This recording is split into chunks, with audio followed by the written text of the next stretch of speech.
जय जय श्री बालकृष्ण, जय नंदलाल, जय गोपाल।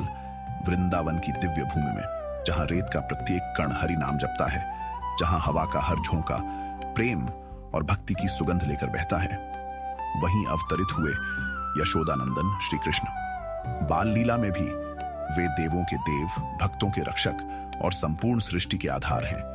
आज की कथा उनके बाल रूप की अद्भुत महिमा से भरी है। एक ऐसी कथा जहां दुनिया भले उन्हें नन्हा बालक समझे, लेकिन वे स्वयं परम ब्रह्म हैं, जो एक मुस्कान से ब्रज को जीवन दे देते हैं और एक संकल्प से दानवों का अंत कर देते हैं।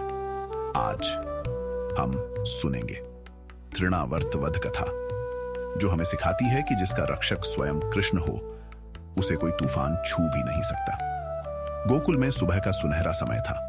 आंगन में नन्हे कृष्ण की मधुर किलकारियां गूंज रही थी। मां यशोदा अपने लाल को गोद में लिए झुला रही थी। उधर मथुरा में कंस क्रोध से भरा हुआ था। उसके भेजे हुए सारे राक्षस एक एक करके नष्ट हो चुके थे। अब उसने अपने शक्तिशाली दूत तृणावर्त को बुलाकर आदेश दिया, जाओ उस बालक को उठा लाओ, चाहे तुम्हें पूरे गोकुल को ही क्यों न उड़ा देना पड़े। तृणावर्त अपनी विशाल तूफानी शक्तियों के साथ गोकुल की ओर बढ़ा।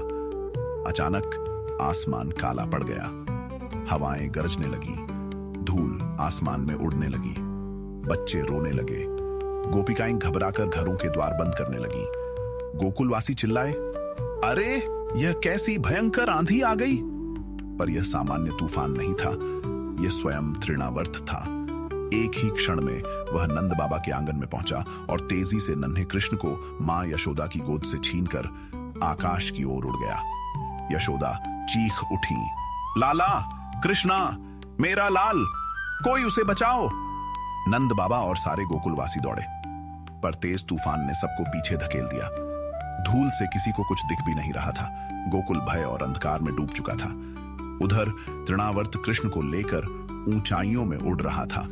वह घमंड से हंसता बोला, अब कोई मुझे नहीं रोक सकता। लेकिन कृष्ण शांत थे। उनके चेहरे पर दिव्य मुस्कान थी। जैसे ही वह और ऊपर गया, कृष्ण का भार बढ़ने लगा। पहले थोड़ा, फिर अधिक, फिर इतना कि तृणावर्त की सांसें बैठने लगी। तृणावर्त डर गया। ये क्या? यह बच्चा इतना भारी कैसे हो गया? पर कृष्ण ने अपनी छोटी छोटी उंगलियों से उसकी गर्दन कसकर पकड़ ली। तृणावर्त तड़प उठा, छोड़ दो, छोड़ दो। लेकिन अब उसका अंत निश्चित था।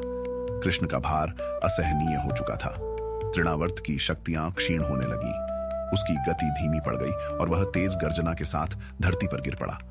उसी क्षण उसका अंत हो गया। आंधी शांत, हवा थमी, आकाश निर्मल हो गया। गोकुल में फिर से प्रकाश लौट आया। गोकुलवासी दौड़ते हुए उस स्थान पर पहुंचे और वहां धूल के बीच चमकते हुए, मुस्कुराते हुए नन्हे श्री कृष्ण सुरक्षित बैठे हुए मिले। सबकी आंखें नम हो गईं। यशोदा दौड़ पड़ी और कृष्ण को अपनी बाहों में भर लिया। सारे ब्रज में एक ही स्वर गूंज उठा, नंद के आनंद भयो, जय कन्हैया लाल की। इस प्रकार भयंकर तूफान को रोकने वाले, तृणावर्त राक्षस का अंत करने वाले और ब्रज को पुनः सुख देने वाले कन्हैया ने दिखा दिया कि जहां कृष्ण है वहां भय नहीं, जहां कृष्ण है वहां कोई संकट नहीं। श्री कृष्ण, जो माखन चोर भी हैं और महाबली भी, जो ग्वाल बालों के संग खेलते भी हैं और दुष्ट संहार भी करते हैं, वे भक्तों के हर संकट का समाधान है। अंत में हम विनम्रता पूर्वक नमन करते हैं आनंद कंद, ब्रज के रक्षक, परम करुणामय भगवान श्री कृष्ण को। जय श्री कृष्ण, हरि बोल, राधे राधे।